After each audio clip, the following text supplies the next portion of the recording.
Tayo nagkakatipon sa ngalan ng Ama at ng Anak at ng Espiritu Santo. Amen. Ang pagpapala ng ating Panginoong Jesucristo, ang pag-ibig ng Diyos Ama at ang pakikipagkaisa ng Espiritu Santo naway sumainyong lahat. At sumayo rin. Mga kapatid, welcome sa ating banal na Eukaristiya, ang huling gabi, huling misa ng simbang gabi. At salamat uli sa pagkakataon na tayo nagkakatipon, ang pamayanan ng Gongju at ang pamilya ni Let. Sa banal na misang ito, ialay natin at pasalamatan natin ang Diyos sa lahat ng biyayang pinagkaloob sa atin, lalo na ang biyaya ng buhay. Ang intensyon ng ating Santo Papa para sa kapayapaan ng mundo, para sa bawat isa natin nakasama ngayon, pati ang inyong mga pamilya sa mangdako ng mundo sila naroon ngayon, at isama na rin natin sa ating panalangin ang kamag-anak ni Let na kasama kong pare na disgrasya nun. At least ngayon medyo si Father Algie ay kahit papaano nakakapagmisa na at nakapagbigay ng mga pagninilay, at lahat tayo na nandito, ang buong community ng Gongju at ang intensyon ng buong pamilya. Isama din natin sa ating panalangin ang lahat ng mga nagdiriwang ng kanilang kaarawan, anibersaryo ng mga spesyal na okasyon, ang mga may karamdaman, ganoon din ang mga pumanaw na, lalo na ang kaluluwa ni Pablo Acol. Mahilingin natin sa Diyos ang kanyang awa at patawad. Panginoong Hesus, Ikaw ang katuparan ng pangako ng Ama at pag-asa ng sangkatauhan. Panginoon, kaawaan mo kami. Panginoon, kaawaan mo kami. Panginoong Hesus, naparito ka upang maghatid ng kapayapaan at katarungan. Kristo, kaawaan mo kami. Kristo, kaawaan mo kami. Panginoong Hesus, naparito ka upang ipagkasundo kami sa Ama at sa isa't isa. Panginoon, kaawaan mo kami. Panginoon, kaawaan mo kami. Kaawaan tayo ng makapangyarihang Diyos, patawarin tayo sa ating mga kasalanan, at patnubayan tayo sa buhay na walang hanggan. Amen. Amen.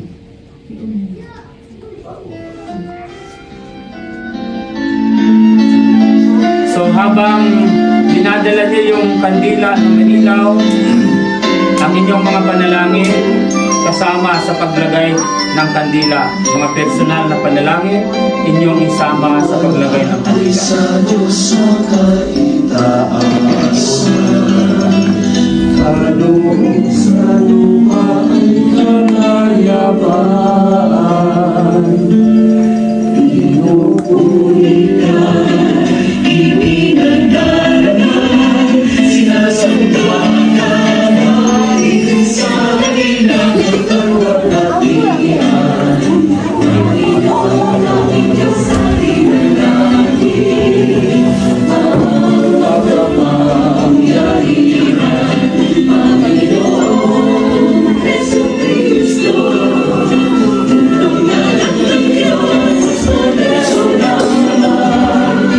Ikaw na nagis ng mga kasalanan at sa libutan. Tanggalin mo ang kahihiyan, ang nanunungkot sa kanan ng Ama. Maawa ka sa amin, ikaw lamang ang banal, Panginoon. Manalangin tayo. Panginoong Hesus, dumating ka nawa at huwag nang magluwat sa mga nagtitiwala sa iyong pag-ibig na matapat. Makapagbigay galak nawa ang iyong pagparito kasama ng Ama at ng Espiritu Santo magpa sa walang hanggan. Amen. Amen. Magsiupo pa tayo.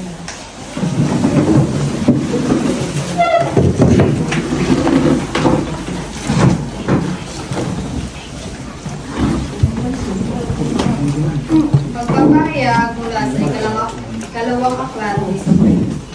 Si David ay ipanatag ng nakatira sa kanyang bahay. Sa tulong ng Panginoon, hindi na siya ginambala ng kanyang mga kaaway. Tinawag niya si Utan at sinabi, "Nakikita mong nakatira ako sa tahanang Sedo, ngunit ang kabalantipan ay sa Tola lang."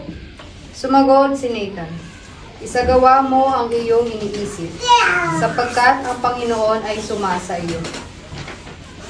Ngunit ng gabing iyo'y sinabi ng Panginoon kay Nathan, "Ganito ang sabihin mo kay David, ipagtatayo mo ba ako ng tahanan?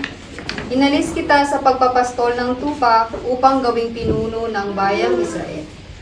Kasama mo ako sa anumang dako at lahat mong mga kaaway ay aking nilipol. Gagawin kong dakila ang iyong pangalan tulad ng mga dakilang tao sa daigdig. Bibigyan ko ang Israel ng kanyang lupa at doon ko patitirahin. Wala nang gagambala sa kanya roon. Wala nang aalipin sa kanila tulad noong una. Buhat nang maglagay ako ng hukom nila. Magiging payapa ka sapagkat wala nang gagambala sa iyo. Bukod dito, akong Panginoon ay nagsasabi sa iyo, patatatagin ko ang iyong sambahayan.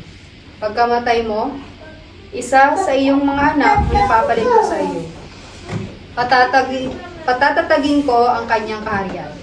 Kikilanlin ko siyang anak at ako na may magiging ama niya. Magiging matatag ang iyong sambayanan. Ang iyong kaharian ay hindi mawawaglit sa aking paningin at mananatili ang iyong trono." Ang salita ng Diyos. Salamat sa Diyos. Salmong tugunan. Pag-ibig mong walang maliw ay lagi kong sasambitin. Pag-ibig mong walang maliw ay lagi kong sasabitin. Pag-ibig mo, Puon, na hindi nagmamaliw ang sa tuwi-tuwi na ay aking aawit. Sintatag ng langit ang iyong katapatan. Tugon.